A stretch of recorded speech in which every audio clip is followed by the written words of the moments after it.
Fala comigo, seres das trevas, Teacher Marcelo na área, passando aqui para deixar toda aquela energia positiva que vocês merecem, moçada. Muita saudade de vocês. Pois bem, moçada, o lance é o seguinte: para você que acompanha as aulas e por algum motivo não está inscrito em nosso canal, se inscreva no nosso canal, moçada. Comenta à vontade, põe um joinha para cima que a gente agradece. Pode crer? Então o lance é o seguinte: na aulinha de hoje iremos falar um pouquinho a respeito das propriedades coligativas. É um assunto que a gente consegue associá-lo no dia a dia facilmente. Propriedades coligativas. É um assunto que também aparece bastante nos principais vestibulares do país. Então o teacher vai dar uma diquinha de que esse assunto ele aborda. Eu posso pensar assim, lindas, eu posso pensar na água teacher, ou seja, água pura. Belezeira? Essa água pura, eu tenho certeza que as propriedades físicas da água pura, elas são constantes. Sempre quando eu me refiro às propriedades físicas, eu estou pensando na densidade, que corresponde a 1 grama por mililitro. Eu estou pensando na temperatura de fusão, que é 0 graus Celsius a 1 atm, e eu estou pensando também na temperatura de ebulição, que é igual a 100 graus Celsius. Então tá bom, vamos supor que eu estou saindo de uma substância pura, com propriedades físicas constantes, e de repente nessa água eu adiciono um soluto não volátil. Uma vez que eu adiciono um soluto não volátil nessa água, você concorda comigo que a densidade será um valor diferente de 1 grama por mililitro? A temperatura de fusão, eu tenho certeza que será um valor menor que 0 graus Celsius. E a temperatura de ebulição, moçada, será um valor acima de 100 graus Celsius. Então, essas propriedades coligativas, nós iremos discuti-las no decorrer da aula. Então o teacher colocou um conceito muito bonito aqui pra gente, moçada. Eu vou pensar assim, dependem exclusivamente do número de partículas dispersas na solução e não da natureza dessas partículas. Ou seja, essas propriedades coligativas, elas serão alteradas independentemente da natureza das partículas. Como assim, teacher? Não importa se eu adiciono um composto iônico, se eu adiciono um composto molecular, beleza? Se eu adicionei um soluto não volátil, necessariamente eu altero as propriedades físicas da água. Combinado, moçada? Sempre quando eu me refiro a essas propriedades, eu vou pensar 4 principais propriedades. Eu teria a tonometria ou tonoscopia, geralmente é assim que a gente fala, ebuliometria ou ebulioscopia, criometria ou crioscopia, e essa aqui vocês conhecem lá na biologia, osmometria ou osmose. Lindos, lindas, sem sombra de dúvida, as 2 principais propriedades são essas aqui, a tonoscopia e a osmose. Para a gente entender muito bem atonoscopia, ebulioscopia, crioscopia, eu preciso desse conceito.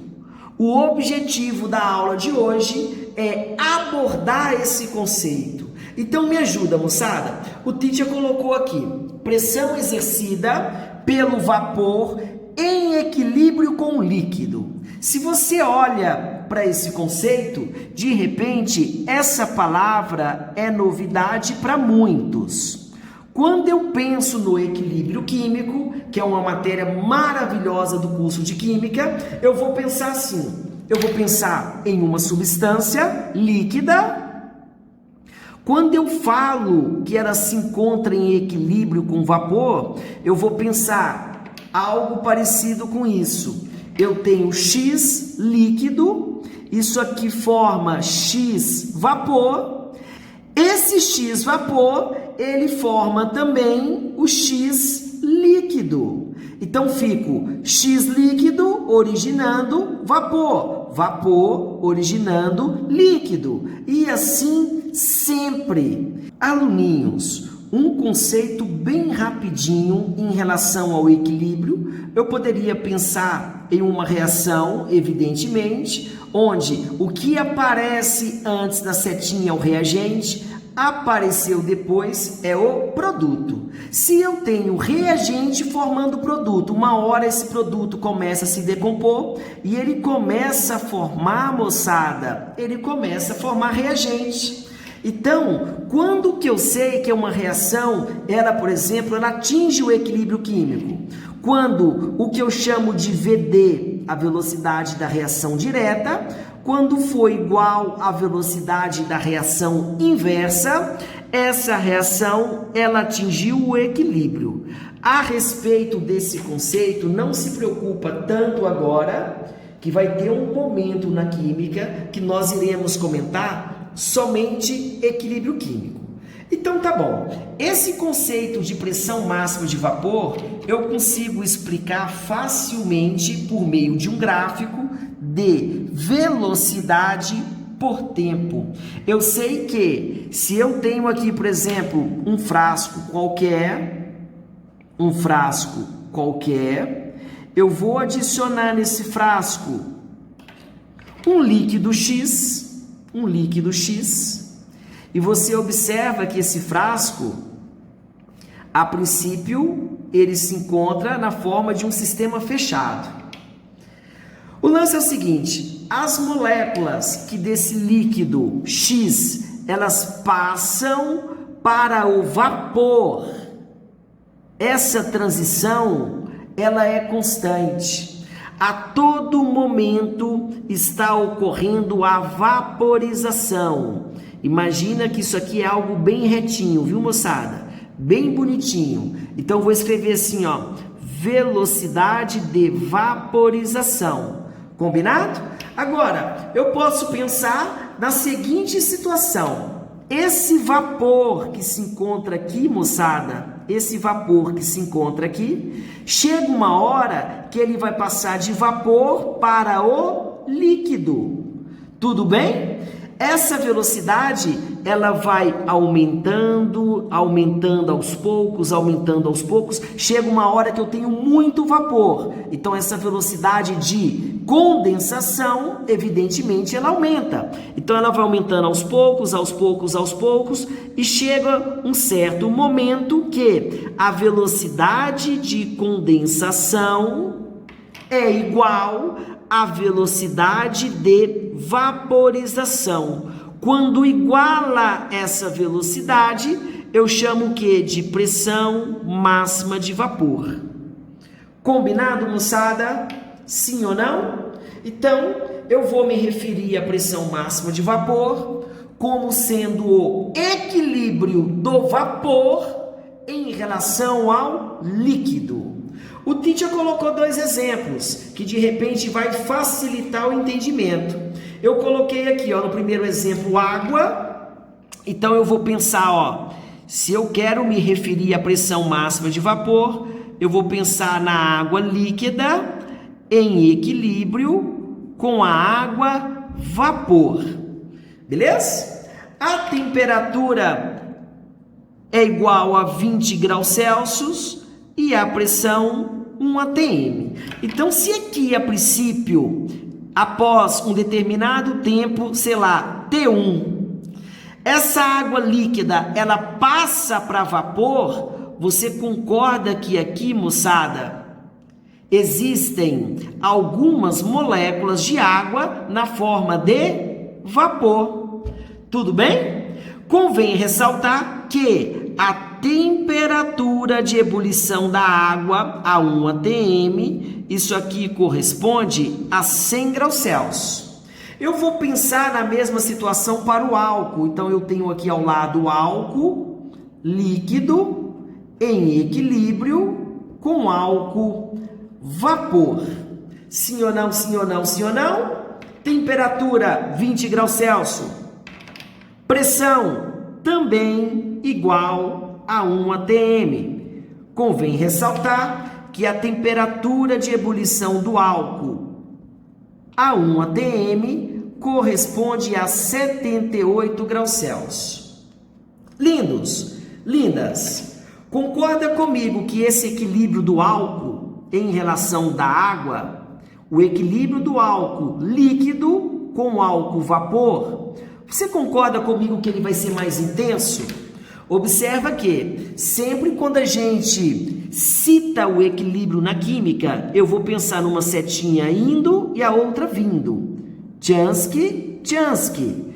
Beleza? Se esse equilíbrio no álcool ele é mais intenso, qual é o fator que explica isso? Observa a temperatura de ebulição do álcool. Você concorda que é muito menor que a temperatura de ebulição da água? Então, se essa temperatura de ebulição é menor, eu posso falar que o álcool ele é mais volátil. Concorda comigo? Se o álcool ele é mais volátil, eu posso pensar em um equilíbrio entre líquido e vapor muito mais intenso. Agora, o teacher forneceu uma informação bem interessante para vocês. A 20 graus Celsius, segundo a literatura, a pressão máxima de vapor da água corresponde a 17,5 milímetros de mercúrio.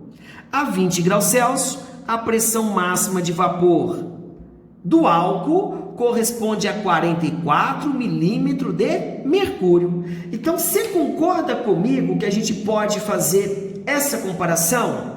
Se o álcool ele é mais volátil, logo ele apresenta menor temperatura de ebulição. Ou seja, se esse equilíbrio é mais intenso, porque ele apresenta menor temperatura de ebulição, a pressão máxima de vapor é maior em relação à água. Então, meninos, primeira situação que você não pode esquecer nunca. O teacher vai colocar uma OBS aqui para vocês, ó.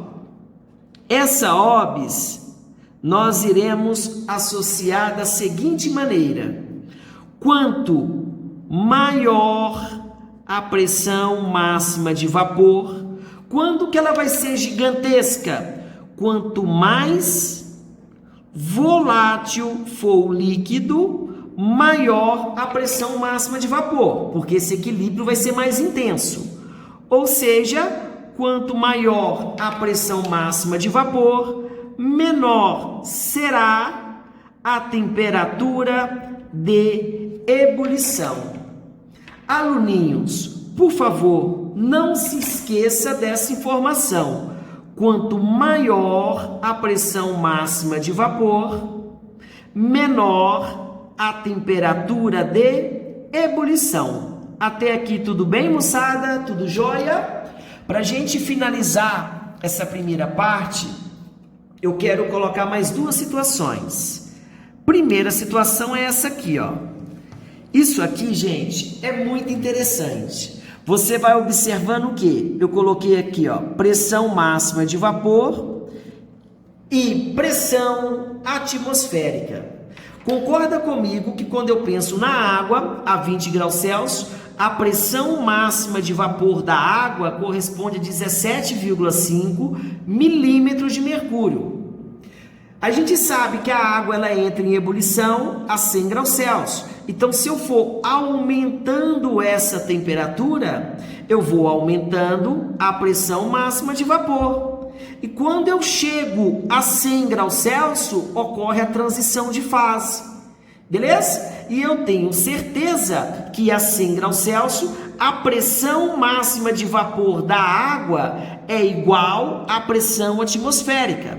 Ou seja, quando a pressão máxima de vapor se iguala à pressão atmosférica, ocorre a alteração do estado físico. Alteração do estado físico. Ou seja, eu tenho a famosa mudança de fase. Uma outra colinha muito importante que a gente pode ir associando, a gente pode pensar no dia a dia com algo parecido. Eu vou pensar assim, ó. Nível do mar. Santos, a pressão no nível do mar corresponde a 1 atm. Quanto maior a altitude, menor será a pressão atmosférica. Ou seja, se ocorre a transição de fase e a mudança de fase, quando a pressão máxima de vapor se iguala à pressão atmosférica. Eu poderia pensar assim: quanto maior a altitude, menor a pressão máxima de vapor e menor também, moçada, menor também a temperatura de ebulição. Por que, lindos? Porque quando essa pressão máxima de vapor ela se iguala com a pressão atmosférica, que está diminuindo, está reduzindo, evidentemente menor a temperatura de ebulição. Vamos pensar na água. A temperatura de ebulição na água lá em Santos, 1 atm, a temperatura de ebulição corresponde a 100 graus Celsius. Agora, nós estamos, por exemplo, em São Paulo, capital. Vamos supor, eu estou chutando um valor aleatório, viu, gente? Pelo amor de Deus. Vamos supor que São Paulo, capital, a altitude seja algo em torno de 500 metros, chutômetro. Eu estou pensando em algum lugar de São Paulo nessa altitude. Você concorda comigo que a pressão atmosférica vai ser alguma coisa menor que 1 atm? Ou seja, a temperatura de ebulição será alguma coisa menor que 100. Estou chutando um valor, 95 graus Celsius. Combinado, moçada? Esse conceito de pressão máxima de vapor é extremamente importante e a gente precisa muito desse conceito para dar continuidade na aula. Valeu, moçada, um forte abraço, tamo junto!